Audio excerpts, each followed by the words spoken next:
Hello and welcome back to the YouTube channel of Bethel Evangelical Free Church, Hanley, Stoke-on-Trent.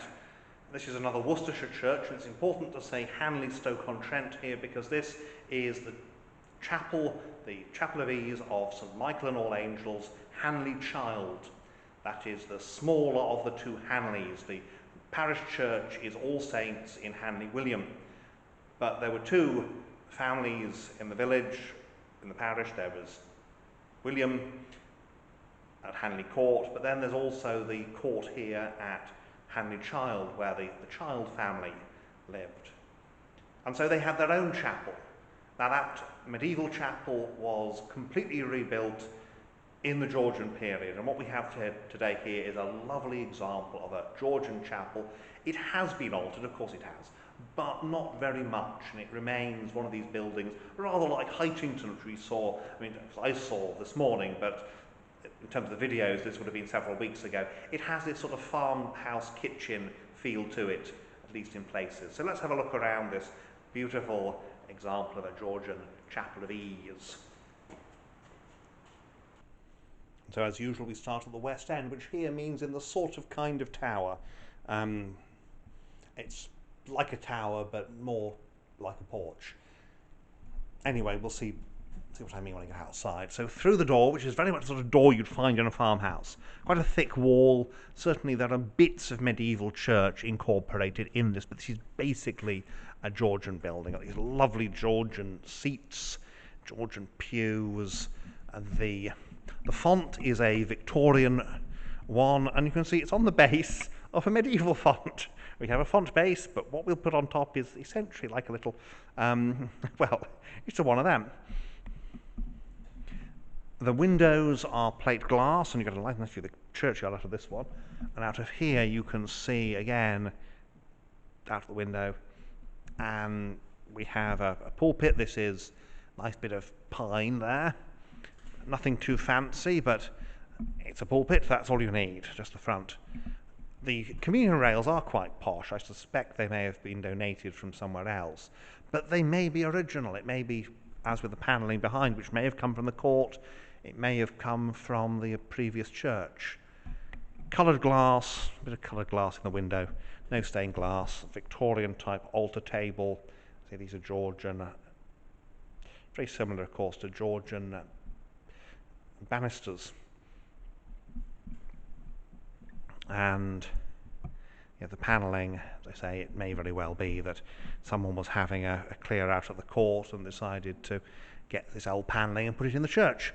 Back at the end of the pulpit there, and what you see is pretty much what you get. There's the reading desk. Tiny little building here with just that aisle down the middle. There's never a gallery here. And at the back you can see there is a harmonium. Otherwise they were often known as American organs, but they are harmoniums. The harmonium uses reeds rather than metal and wooden pipes. Those pipes, of course, are not actual pipes. They are decorative only, and they're painted wood.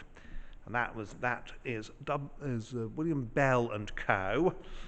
William Bell and Co. Of Guelph in Canada. So this is a Canadian organ. It's been imported, of course, but this is a Canadian organ. Very nice, quite unusual. It's quite unusual to find an instrument that simple that's been imported. It's not used very much these days. It's foot pumped, which of course causes issues, so they've got this modern keyboard thing, which is not worth anything. And so that is the inside here, very small, very simple, at Hanley Childe. Let's go outside then. And so here we are outside Hanley Childe. You see what I mean by the sort of kind of tower? That it sticks out at the west end as though it's looking to be a tower, and then it's just got this little bell cut on the end, and the rest of it is as a continuous roof with the nave, which also, of course, is the continuous roof of the chancel, because it's an all-in-one church, which of course made it simpler to build and makes it simpler to maintain. So we'll have a look around the outside and again point out the salient features, including any remains of medieval work that can be seen. The church is approached from the south, well, from the southwest, ecclesiastically anyway, and it's made of local sandstone with a little bit of that tufa that we saw at Hanley William. The cut tufa is a good indication of surviving medieval, or bits anyway, from the medieval church. So quite a bit of this rubble is from the medieval church. You can see there on the corner some of the coins are tufa, and that suggests that they are medieval, and they would have been intended and cut for coins, so the medieval coins have been retained and reused. The medieval church would have been rubble like this. Note one of the reasons why it needed to be rebuilt. That is a buttress, and that is not a decorative buttress. That is a, if we don't build this buttress here, the church will fall down buttress. Now here we have what looks like surviving medieval carving. Now I may just be weathering on that stone, but you can see that's almost a rope-like moulding there. That looks like somebody did it deliberately. And here we have more tufa coin. Let's zoom in here. Tufa coin, and that says, yeah, this is medieval corner here. Probably the coin has been rebuilt. Look at the views. I mean, you've got Clee Hill is over there. Lovely location. But there's very little of a village here. They only have services now once a month, which doesn't actually surprise me.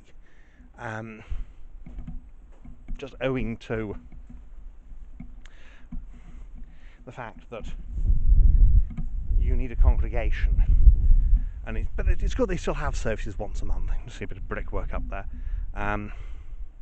And that is that. We've seen all the surviving, well, the evidence of medieval work. And it's mostly these tufa coins on the corners that indicate, because after all it's good stuff. It's intended for corners, for use for the corners. So that is outside at Hanley Childe. And so there we have it. St Michael and All Angels, Hanley Childe. This beautiful little Georgian chapel. Very simple. A bit primitive, you might say, but it's very simple, very beautiful. Here in the hills in Worcestershire, in the Teme Valley area. Well, thank you for watching, and may God bless you and keep you until next time.